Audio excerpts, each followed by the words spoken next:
melhor lembrança que o torcedor tem da passagem de Gonçalo Carneiro até agora com a camisa do São Paulo foi a cavadinha cheia de personalidade que ele deu na disputa de pênaltis contra o Palmeiras na semifinal do Campeonato Paulista.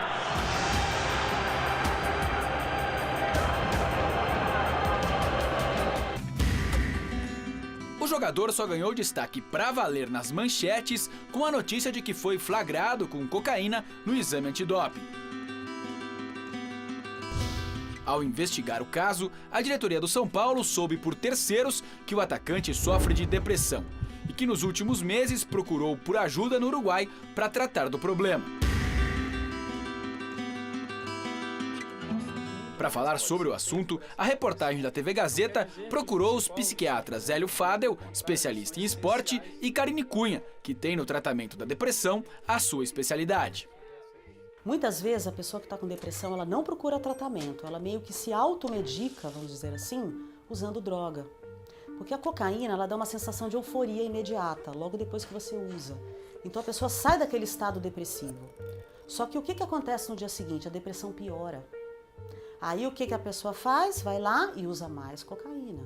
E ela começa a se afundar aos poucos.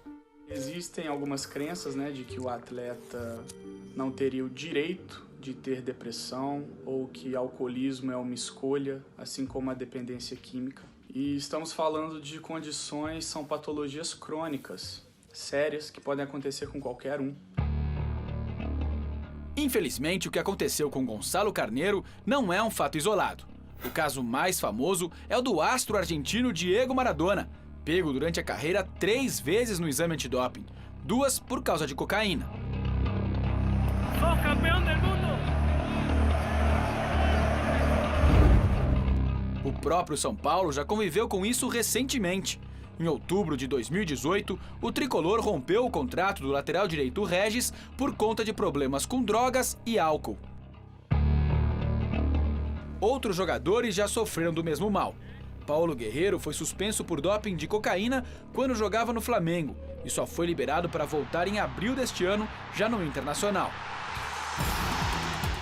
Outros casos ficaram famosos. Diney, quando jogava no Coritiba em 1996, admitiu o vício, mas se tratou e se recuperou para participar da campanha do bicampeonato brasileiro do Corinthians em 1998 e 1999.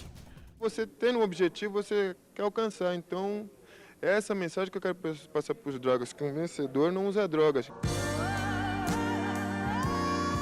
Mas nem todos os casos tiveram final feliz. Jobson, ex-Botafogo, acabou com a carreira por conta de problema com drogas. O mais grave de todos aconteceu com Valdirã, que brilhou no Vasco em 2006, mas vivia em situação de rua até ser encontrado morto em São Paulo há poucos dias. A depressão é um problema sério e muito grave, mas nem sempre relacionada a drogas. Até grandes astros do futebol mundial já passaram pela doença. Ronaldo Fenômeno admitiu ter tido entre 1999 e 2002, quando se recuperava das cirurgias que fez no joelho. Adriano caiu em depressão após a morte do pai e nunca mais voltou a ser o mesmo. Cicinho, quando virou galáctico no Real Madrid, se iludiu com a fama e acabou prejudicando a carreira por conta do alcoolismo. Outro caso famoso aconteceu com Nilmar. Em setembro de 2017, ele pediu dispensa do Santos por causa de depressão e nunca mais voltou a jogar. Mas o que leva jogadores jovens, ricos e famosos a passar por isso? O atleta ele é muito cobrado, é sempre muita expectativa, ele mesmo se cobra muito, um estresse muito grande, muita expectativa em cima deles, então é complicado. Você tem aí 38% dos jogadores em atividade no contexto profissional, nós estamos falando de alto rendimento, com sintomas de depressão e ansiedade. E 25% dos ex-jogadores que relatam uso excessivo de bebida alcoólica. Lidar com a fama é uma questão bastante complicada, né? Então a pessoa sai na rua, é muito assediado, às vezes positivamente, às vezes negativamente, né? Então isso mexe muito com a pessoa. São disponibilizados tantas ferramentas, tantas tecnologias em prol da saúde física, por que não dar ao atleta, ao praticante de exercício, tudo aquilo que existe em prol do mental também? A solução é a prevenção. Mais do que isso, a informação. Só assim será possível acabar com o preconceito com a qual a doença é tratada no meio do futebol.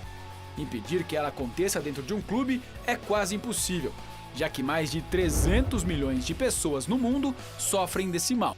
Mas montar uma estrutura profissional para cuidar da saúde mental dos jogadores pode ser a diferença entre o sucesso e o fracasso. São histórias que vão continuar acontecendo se nada for feito. E a gente tem que apostar na prevenção. Se tiver um psiquiatra ali, incorporado ao DM de um clube, é um investimento interessante para o clube, porque pode se salvar vários atletas que estão aí na adolescência, início de idade adulta e até mais experientes mesmo. Então vale a pena lutar por essa causa e otimizar os cuidados em saúde mental. Professor Cortella, claro, professor, não psicólogo, não psiquiatra. O que falar sobre isso? Então, não é a minha área específica, né? Eu sou mais do campo da filosofia, mas há algumas coisas que são nítidas. A primeira delas é que muita gente não consegue identificar a depressão como doença. Acha que às vezes é fragilidade da pessoa, que ela está abrindo muito, né, o seu modo de frescura, etc. E o contrário de depressão não é alegria. O contrário de depressão é vitalidade. Uma pessoa que está depressiva, ela perde vitalidade. Ela não quer fazer, não quer sair, não quer olhar. E ela precisa retomar essa vitalidade. No passado, os gregos, há 2.500 anos, chamavam isso de bile negra, né, de melancolia. Né? Imaginavam que aquilo fazia parte de uma situação que vinha até, né, do próprio corpo. Como vem? Eu acho que o esporte de alto rendimento, ele não induz a depressão, mas ele favorece quem já tiver uma predisposição de base genética, até para que isso possa vir à tona. Afinal, são adolescentes, né? São pessoas que entraram, né, numa estrutura de competitividade exacerbada com 16 anos, 15 anos de idade. De repente está no holofote, está no meio da mídia, está em discussão, sai em todos os lugares, então há um favorecimento. Solitário. Claro, Que e é é solitário. da fama, né? Porque você acaba, depois de tudo, né, indo para o quarto. Eu tenho até um exemplo meu pessoal, não no campo da depressão. Eu sou palestrante, sou professor. Às vezes eu saio de uma atividade que tem 1.500 pessoas, né, depois de uma palestra, que as pessoas gostam, batem palma, e aí você está cercado de gente, depois você vai sozinho para o hotel. E fica ali quieto no teu canto, então sai um pouco de toda aquela vibração. E se você não tiver, né, um controle maior, você acaba recorrendo àquilo que é o mundo do artificial para ver se mantém algo que não está mais contigo. Né? E nesse sentido é perceptível. Eu acho que é assim, né? A gente comentava aqui de leve, eu e o Celso, quando corria a matéria, o quanto que é preciso cuidar dessa saúde mental de pessoas que são frágeis pela idade, pela condição, pela situação e pelo tipo de esporte, né, que estão praticando. Por isso é assim, algo que está conectado à nossa capacidade de não descuidar. Os deuses do futebol não cuidam disso sozinhos. Por isso, mestre, Flávio, que eu sempre fala. defendi um departamento de psicologia nos clubes de futebol. É. Não para tratar apenas de rendimento, de competitividade, mas para cuidar do ser humano que ali é um profissional. E nessa correlação com as drogas também, eu questiono muito a questão do doping no esporte, porque a cocaína, a maconha, elas não são drogas que são usadas para você melhorar a sua performance em campo. Elas são drogas sociais. E muitas vezes deveria ser tratado como uma doença e não como com a intenção de levar vantagem sobre o outro. Talvez você punir um atleta por 2 anos porque ele estava usando uma droga não seja o melhor remédio para ele. Talvez um tratamento para que ele possa recuperar num tempo seja melhor do que uma punição de 2 anos. O Corinthians manteve durante anos um grande médico psiquiatra que infelizmente faleceu, né, que era o Paulo Gaudêncio. Paulo Gaudêncio. Que antes do Flávio Gicovati. Bem antes do Flávio. Bem antes. Lidava muito bem com essas questões, com o time, com as coisas, né? E, portanto, eu acho que essa é uma retomada que é importante, né? Para que agora, a gente professor, não perca a rota. eu acredito num tratamento psicológico, concordo com o Celso, mas eu acrescentaria aí um psiquiatra. Sim, porque claro. tem alguns jogadores que precisam de medicação. E o psicólogo, para quem não sabe, não pode dar a medicação, não tem essa autorização. Aqui no Brasil não, né? Acho que em lugar nenhum. Então entra sim o trabalho do psiquiatra, que a medicação ajuda e ajuda muito. Mestre Cortella, só para dizer para o mestre Cortella e para os nossos telespectadores que a depressão vai ser a doença mental mais incapacitante do mundo até 2020, segundo os dados aí da Organização Mundial da Saúde. E o Brasil é o campeão de casos de depressão na América Latina. E os jovens hoje, então a gente vê os jogadores de futebol que são jovens, tem tudo para, digamos, ser felizes, mas os jovens também, né, dos 13 ali aos seus 25 anos, estão passando muito por isso. O senhor, como um grande estudioso, o senhor atribui isso a quê? A vida contemporânea, especialmente nas grandes cidades, ela é muito cruel. Ela exaure, né, a tua condição de tempo. Você fica com a vida muito restrita, você disputa espaço no trânsito, no trabalho, no lugar de lazer, né, em relação aos afetos. Por outro lado também, né, a tecnologia, que nos auxilia muito, ela faz com que as pessoas comecem a medir a sua qualidade de vida e a sua forma, até de serem aceitas pelo número de likes que ela recebe.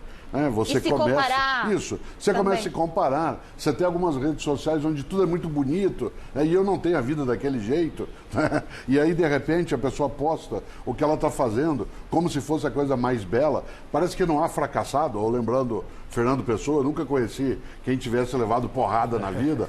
Então há toda uma série de coisas que fazem com que isso mova para alguns jovens uma frustração grande de estarem, né? E claro, o resultado, em grande medida, é essa condição, né? O Cortella, eu costumo dizer o seguinte, que a gente compara o nosso bastidor com o palco do outro. Você está vendo o outro na rede social no mundo ideal. Vai ver o bastidor dele. E a gente está no bastidor.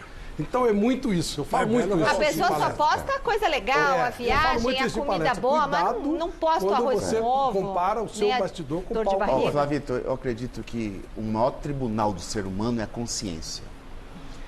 E quando eu jogava futebol, molecote, na carreira, você conhece muito bem a minha carreira, você acompanhou desde quando eu comecei, eu também vejo que além dessas questões que o Celso, o professor, colocaram aqui, que eu concordo, também é uma questão de comportamento. Por quê? Porque eu ia em muitas festas quando eu era molecote, jovem, solteiro, professor, e serviam em bandeja cocaína. Assim. E eu vi muitos companheiros meus da época, né, jogadores, grandes jogadores, usando, né, a droga e me ofereciam. Eu disse, não, muito obrigado, boa sorte para vocês, mas isso aí não pertence ao meu mundo. Entendeu? A infância e a educação que eu tive dos meus pais, aí eu incluo a religião, isso me ajudou bastante. Eu tenho esse comportamento de nunca, oportunidades, várias, mas nunca tive curiosidade de provar essa praga. Felizmente.